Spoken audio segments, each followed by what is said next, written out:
Hello guys, today's question is maximum matching of players with trainer, which is a medium question, but it is a very easy question. What we have given is that we have given a player array and a trainers array, and we have to train every player with a specific trainer.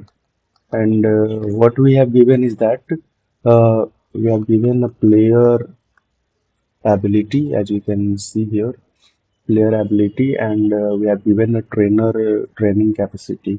So in the players array we have given the ability to learn of the player, and another array is given is the trainer's ability to train a player. So we have to, so what is the target here? Target is to find maximum number of matchings between player and trainers. So,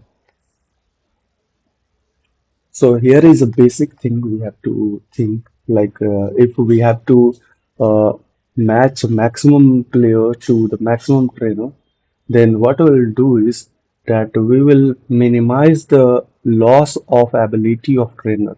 That in this way, like if ability of player is 2 and trainer ability is 10, then why will consider the 10 ability with a 10 trainer to train 2?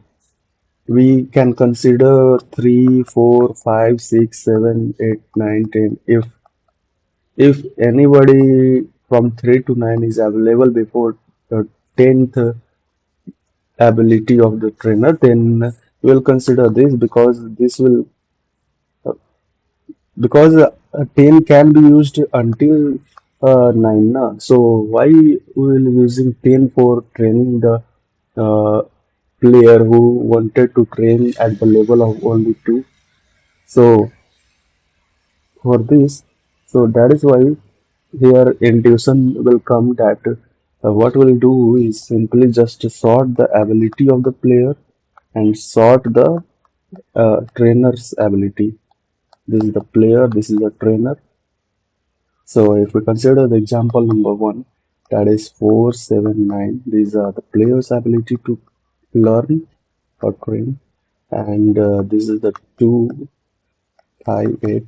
This is the trainer ability to train.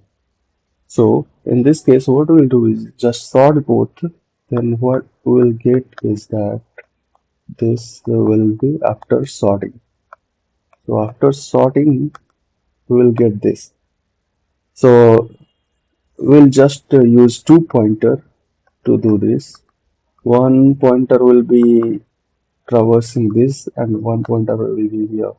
So we'll choose I as a first pointer and J as a second pointer. I will be moving when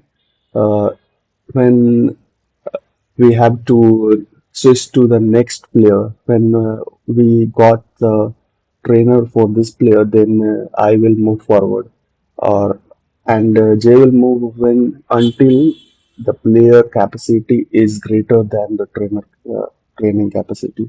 So here is a 4. So we want greater than 4 training capability from the trainer. So here is 2. So 4 cannot be trained by the ability of trainer 2. So J will move here, and 4 will check that it is lesser than equals to 5. Yes, this is lesser than equal to 5. So here we got the pair. So 4 will be trained by 5.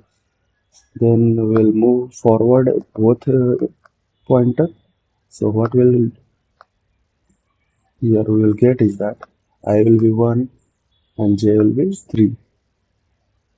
So here the next pair will get is that 7 and 8, because 7 is lesser than equals to 8, and after that this both indexes will move forward and check, they will check that 9 and 8 is a great pair or not. So here we can see that 9 is greater than 8, so we can't train that player with 9 ability, with ability of a trainer reset. So we cannot move forward also because this is the end of the trainer, and that's why we cannot train the 9 ability player.